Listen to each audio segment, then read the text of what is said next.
V Joy, അങ്ങേക്ക് 12 minute. Sir, 12, 13, 14, 23, 26 ധനാഭ്യർത്ഥനകളെ ഞാൻ പിന്തുണയ്ക്കുകയാണ് sir. Keralam കഴിഞ്ഞ 2 ടേമുകളിലായി ഇടതുപക്ഷ ജനാധിപത്യ മുന്നണി ഗവൺമെൻറ്റാണ് ഭരിക്കുന്നത്. ആഭ്യന്തരം കൈകാര്യം ചെയ്യുന്നതാകട്ടെ ബഹുമാന്യനായിട്ടുള്ള മുഖ്യമന്ത്രി. കേരള പോലീസിനെ ഇവിടെ എല്ലാവരും സൂചിപ്പിച്ചതുപോലെ ഇന്ത്യയിലെ ഏറ്റവും പ്രധാനപ്പെട്ട അന്വേഷണ മികവിൽ ഏറ്റവും മുൻപന്തിയിൽ നിൽക്കുന്ന അഴിമതി രഹിതമായ ഒരു സേനയായി ഉയർത്തിക്കൊണ്ടുവരാൻ നടത്തിയിട്ടുള്ള പരിശ്രമങ്ങൾ വളരെ ശ്ലാഘനീയമാണ്. ഇവിടെ നിരവധി പ്രവർത്തനങ്ങൾ പോലീസിൻ്റെ ഭാഗത്തുനിന്ന് പുതുതായിട്ടുണ്ടാകുന്നുണ്ട്. ബഹുമാനപ്പെട്ട അംഗങ്ങൾ പലരും സൂചിപ്പിച്ചതുകൊണ്ട് ആ വക കാര്യങ്ങളിലേക്ക് കടക്കുന്നില്ല. ഇവിടെ സോഷ്യൽ മീഡിയ വഴി വ്യാജ പ്രചരണം നടത്തുന്ന ധാരാളം ആളുകളുണ്ട്. വ്യാജ പ്രൊഫൈൽ നിർമ്മിച്ച് ആളുകളെ ബുദ്ധിമുട്ടിക്കുന്ന, പ്രയാസപ്പെടുത്തുന്ന ധാരാളം ആളുകളുണ്ട്.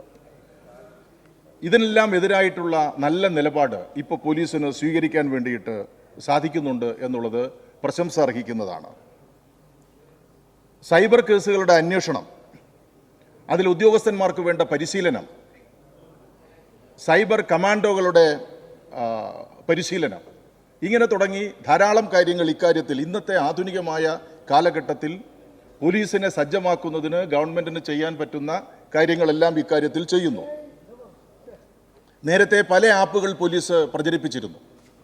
എന്നാൽ അതെല്ലാം കൂടി ചേർത്ത് ഒരൊറ്റ ആപ്പ്, പോൾ ആപ്പ് എന്ന നിലയിൽ ഒരു മൊബൈൽ ആപ്പ് പോലീസ് ഇപ്പോൾ പുറത്തുവിട്ടിട്ടുണ്ട്. സ്വാഭാവികമായി കൂടുതൽ സേവനങ്ങൾ ലഭ്യമാക്കാൻ അത് സാധിക്കും എന്നുള്ളതാണ്.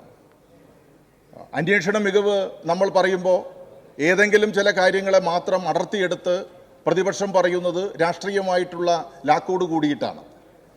ഇവിടെ 12 ദിവസം മാത്രമായ ഒരു കുട്ടിയെ കാണാതെ പോയി. 12 ദിവസം മാത്രമായ കുട്ടിയെ ഒരു തുമ്പും ഉണ്ടായിരുന്നില്ല. പക്ഷെ കേരള പോലീസിൻ്റെ ശാസ്ത്രീയമായിട്ടുള്ള പരിശോധന, ഇടപെടൽ ആ കുട്ടിയെ വളരെ വേഗം കണ്ടെത്താനും, അവശയായ കുട്ടിക്ക് മുലപ്പാൽ ആവശ്യമാണെന്ന് തോന്നിയപ്പോൾ ആ മുലപ്പാൽ കൊടുക്കാനും തയ്യാറായതാണ് കേരള പോലീസ് എന്നുള്ളത് നാം പ്രത്യേകമായിട്ട് ശ്രദ്ധിക്കേണ്ട കാര്യമാണ്. ഒരു കാര്യം മാത്രം ഞാൻ ഈ അവസരത്തിൽ സൂചിപ്പിക്കുന്നത്, ഇവിടെ നർക്കോട്ടിക് വിങ് കുറച്ചുകൂടി സ്ട്രെങ്തൻ ചെയ്യുന്നതിനാവശ്യമുള്ള നടപടികൾ സ്വീകരിക്കണം എന്നുള്ളതാണ് പ്രധാനമായിട്ട് അതിൽ സൂചിപ്പിക്കുന്നത്. ധാരാളം പദ്ധതികൾ, സ്നേഹിത പോലുള്ള ധാരാളം പദ്ധതികളൊക്കെ വരുന്നുണ്ട്.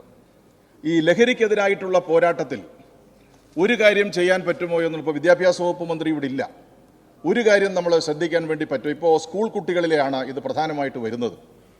ഇവരുടെ അഡ്മിഷൻ സമയത്ത് ഒരു ബ്ലഡ് ടെസ്റ്റ് നടത്താൻ വേണ്ടിയിട്ട് സാധിക്കുമോ എന്നുള്ളത് നമ്മൾ നോക്കണം. ഒരു ബ്ലഡ് ടെസ്റ്റ് നടത്തിയാൽ നമുക്ക് കുറച്ച് കാര്യങ്ങൾ മനസ്സിലാക്കാൻ വേണ്ടിയിട്ട് കഴിയും. അങ്ങനെ ഏതെങ്കിലും പിടിക്കപ്പെട്ടാൽ, മനസ്സിലാക്കപ്പെട്ടാൽ അവരെ നേരായ മാർഗത്തിലേക്ക് കൊണ്ടുവരാൻ വേണ്ടിയിട്ടുള്ള നല്ല പരിശ്രമം നമുക്ക് നടത്താൻ സാധിക്കുമെന്നുള്ളതാണ് അതിനെ സംബന്ധിച്ച് പറയാനുള്ളത്. സാർ, ഇവിടെ പ്രതിപക്ഷത്തു നിന്ന് ചർച്ച ഓപ്പൺ ചെയ്ത ശ്രീ മാത്യു കുഴൽനാടൻ, ആഭ്യന്തര വകുപ്പിനെ സംബന്ധിച്ച് ഒരക്ഷരം മിണ്ടാൻ അദ്ദേഹത്തിന് സാധിച്ചോ? ഏതെങ്കിലും ഒരു കാതലായിട്ടുള്ള പോയിന്റ് ആഭ്യന്തര വകുപ്പിനെതിരായിട്ട് ഉന്നയിക്കാൻ ശ്രീ കുഴൽനാടന് സാധിച്ചോ? സാധിച്ചിട്ടില്ല, സാധിക്കുകയുമില്ല. അതാണ് ആഭ്യന്തര വകുപ്പിൻ്റെ പ്രവർത്തനം എന്ന് പറയുന്നത്. ഇവിടെ വീണ്ടും വീണ്ടും ശ്രീ കുഴൽനാടൻ കൊണ്ടുവരുന്നത് ഈ ഈസ് ഓഫ് ഡൂയിങ്ങുമായി ബന്ധപ്പെട്ട ചില കാര്യങ്ങളാണ് ഇവിടെ വീണ്ടും കൊണ്ടുവരുന്നത്. എന്നാൽ അതൊരു പുകമറ സൃഷ്ടിക്കാൻ വേണ്ടിയിട്ടാണ്.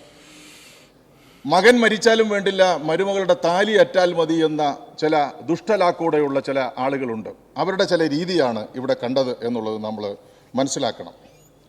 സാർ, ഏറ്റവും അവസാനം ഞാനൊരു കാര്യം അവരെ ഓർമ്മപ്പെടുത്തുന്നത്, ഈ വിഷയത്തിലെന്നല്ല, വിഷയ ദാരിദ്ര്യം വരുമ്പോൾ UDF-നെയും കോൺഗ്രസിനെയും സഹായിക്കുന്ന മലയാള മനോരമ, ആ മനോരമ പറയുന്നതെങ്കിലും ശ്രീ കുഴൽനാടൻ ഒന്ന് മനസ്സിലാക്കണമെന്ന് ഞാൻ വിനീതമായി അഭ്യർത്ഥിക്കുകയാണ്. പ്രതിപക്ഷ നേതാവും അതുപോലുള്ള മറ്റാളുകളും മനസ്സിലാക്കണമെന്നുള്ളതാണ് ഞാൻ പറയുന്നത്. 2025 ഫെബ്രുവരി 20-ന് 10-ാം പേജിൽ മലയാള മനോരമ ഒരു വാർത്ത കൊടുത്തിരുന്നു.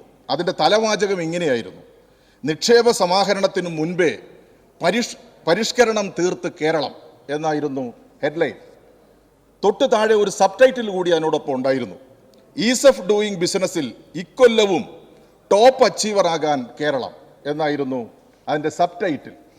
മലയാള മനോരമ കൃത്യമായി ആരുടെയും സ്റ്റേറ്റ്മെൻ്റ് അല്ല, ബഹുമാനപ്പെട്ട മന്ത്രി ശ്രീ പി രാജീവൻ്റെ സ്റ്റേറ്റ്മെൻ്റ് അല്ല, മലയാള മനോരമയുടെ ലേഖകൻ മനസ്സിലാക്കിയ കാര്യങ്ങൾ വെച്ചിട്ടാണ് ഫെബ്രുവരി 20 ഈ വാർത്ത വന്നിരിക്കുന്നത്.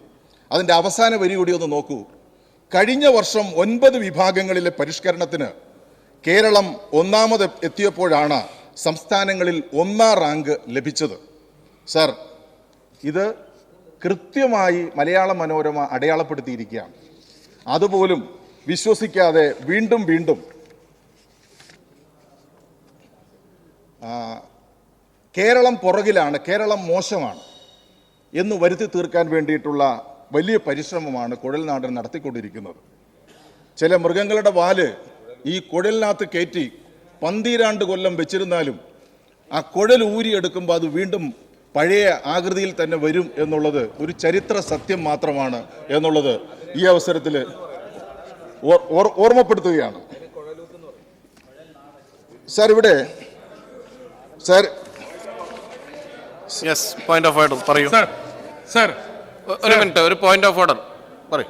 ഇവിടെ മൂവാറ്റുപുഴ അംഗം അദ്ദേഹത്തിൻ്റെ പേരിനോട് ചേർന്ന കുടുംബ പേര് ഇതിനൊക്കെ വളരെ അധിക്ഷേപിച്ചുകൊണ്ട് അപ്പുറത്തുനിന്ന് സംസാരിക്കുന്നത് ഓർഡറിലാണോ സർ? അങ്ങനെ അങ്ങനെയാണോ? ഓർഡറിലാണോ? പരിശോധിക്കാം. അദ്ദേഹം അങ്ങനെ ഉദ്ദേശിച്ചിട്ടില്ല എന്നാണ് ഞാൻ മനസ്സിലാക്കുന്നത്. കുടുംബ പേരൊന്നും ഉദ്ദേശിച്ചിട്ടില്ല എന്നാണ് ഞാൻ മനസ്സിലാക്കുന്നത്. എന്തായാലും പരിശോധിക്കാം.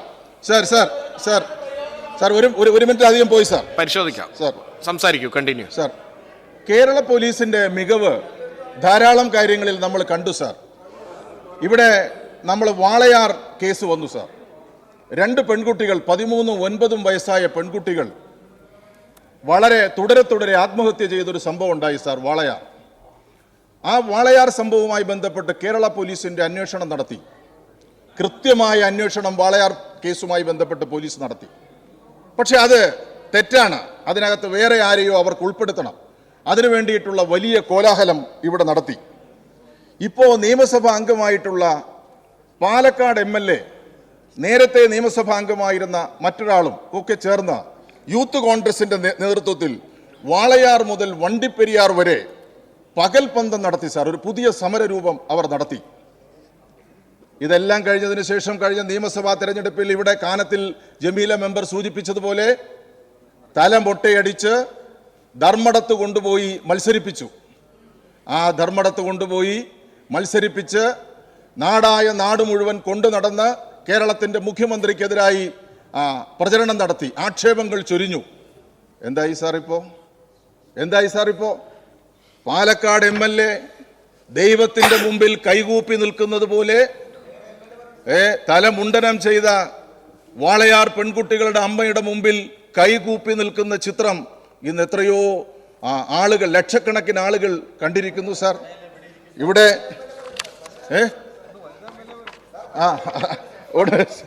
സാർ, ഇവിടെ കേരളത്തിന്റെ മുഖ്യമന്ത്രിക്കെതിരായിട്ട് എന്തെല്ലാമാണ് ഇവിടെ പ്രചരിപ്പിക്കുന്നത്? നിങ്ങൾ ഭരിക്കുന്ന സംസ്ഥാനത്തെ മുഖ്യമന്ത്രിക്കെതിരായിട്ട് ഇത് ഇങ്ങനെ പറയാൻ നിങ്ങൾക്ക് പറ്റുമോ? പത്രമാധ്യമങ്ങൾക്ക് പറയാൻ വേണ്ടിയിട്ട് പറ്റുമോ?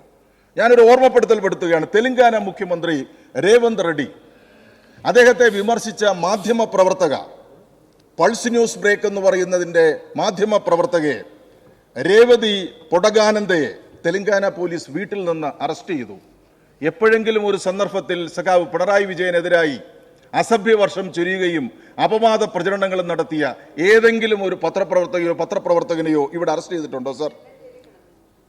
എങ്കില് നിരയായിട്ട് ജയിലിൽ കിടന്നതിനെ ഇവിടെ സൂചിപ്പിച്ചതുപോലെ. പക്ഷേ അതുണ്ടായില്ല എന്നുള്ളത് നമ്മൾ മനസ്സിലാക്കണം. ഇവിടെ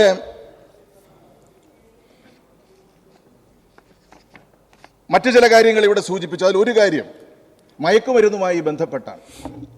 നിങ്ങൾ നോക്കൂ, കേരളത്തിലെ പോലീസ് തെലങ്കാനയുടെ തലസ്ഥാനമായ ഹൈദരാബാദിലെ ഒരു സിന്തറ്റിക് മയക്കുമരുന്ന് നിർമ്മാണ ലാബ് കണ്ടെത്തി. ഉടമയായ സിനിമാ നിർമ്മാതാവിനെ അറസ്റ്റ് ചെയ്തത് കേരള പോലീസാണ്. ഈ രേവന്ത് റെഡ്ഡിയുടെ മൂക്കിന് താഴെ പോയിട്ടാണ് കേരള പോലീസ് ഇത് അറസ്റ്റ് ചെയ്ത് കൊണ്ടുവന്നത് എന്നുള്ളത് നിങ്ങൾ മനസ്സിലാക്കണം. സാർ, ഇവിടെ ബഹുമാന്യായിട്ടുള്ള വടകര MLA സംസാരിച്ചപ്പോൾ പറഞ്ഞു, ആയിരക്കണക്കിന് ദിവസമാണ് ചില കേസുകളിലെ പ്രതികൾക്ക് പരോൾ അനുവദിച്ചത്. 2 ആഭ്യന്തര മന്ത്രിമാർ ഈ വേദിയിലുണ്ട്, ഈ സഭയിലുണ്ട്. മുൻ ആഭ്യന്തര മന്ത്രിമാർ ഈ സഭയിലുണ്ട്. കേരള ജയിലുകളും സംശുദ്ധീകരണ സാൻമാർഗിക സേവനങ്ങളും നിർവഹണം, അതുമായി ബന്ധപ്പെട്ട് 2014 നിയമമല്ലേ ഇവിടെ നടപ്പിലാക്കുന്നത്? അത് ആർക്കെങ്കിലും പ്രത്യേകമായിട്ട് കൊടുത്തിട്ടുള്ളതാണോ? അല്ല.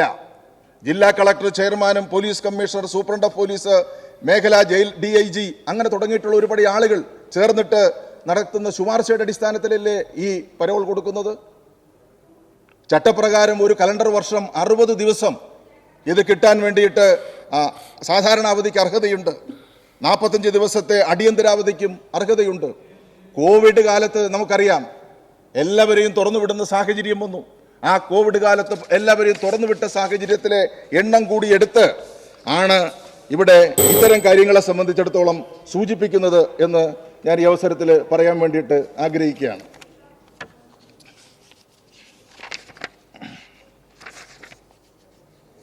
സാർ, ഇവിടെ കോൺഗ്രസ് ഇപ്പോൾ വാർഡുകൾ തോറും ഗാന്ധി സ്മൃതി പരിപാടി നടത്തുകയാണ്. അപ്പോൾ ഗാന്ധി സ്മൃതി പരിപാടി നടത്തുമ്പോൾ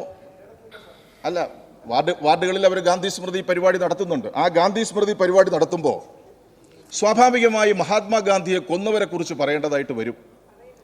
നാഥൂറാം വിനായക ഗോഡ്സെയെ കുറിച്ച് പറയുമോ എന്ന് എനിക്കറിയില്ല, ഒരു പക്ഷേ പറയേണ്ടതായിട്ട് വരും.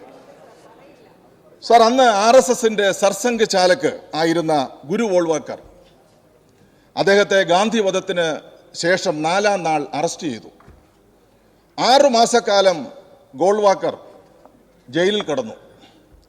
ഈ അറസ്റ്റിന് വിധേയമായിട്ടുള്ള കാര്യം 947 ഡിസംബർ 8 അദ്ദേഹം 2000 RSSകാരെ അഭിസംബോധന ചെയ്തുകൊണ്ട് ഗാന്ധിജിക്കെതിരായിട്ട് സംസാരിച്ചു എന്നുള്ളതാണ്. സാർ, ആ ഗോൾവാക്കറുടെ മുമ്പിൽ 1 വട്ടമല്ല 2 വട്ടം തിരികൊളുത്തിയാൽ ഇങ്ങനെയുള്ള ആളുകൾ എന്താണ് സാർ ഈ ഗാന്ധി സ്മൃതി പരിപാടിയിൽ പോയിട്ട് വിഷയങ്ങൾ അവതരിപ്പിക്കുന്നത്? ഇത് ഞാൻ പറഞ്ഞതല്ല, RSSന്റെ നേതാവ് ബാബു തന്നെ പറയുകയാണ്. ബാബു പറയുകയാണ് 2 പ്രാവശ്യമാണ് ഇദ്ദേഹം വന്ന് വിളക്ക് കൊളുത്തിയത്. അപ്പോൾ അങ്ങനെയുള്ള ആളുകൾ ഗാന്ധി സ്മൃതി യാത്ര നടത്തുമ്പോൾ പരിപാടി നടത്തുമ്പോൾ എന്താണ് അണികൾക്ക് നൽകുന്ന സന്ദേശം എന്നുള്ളത് കൂടി വ്യക്തമാക്കണം.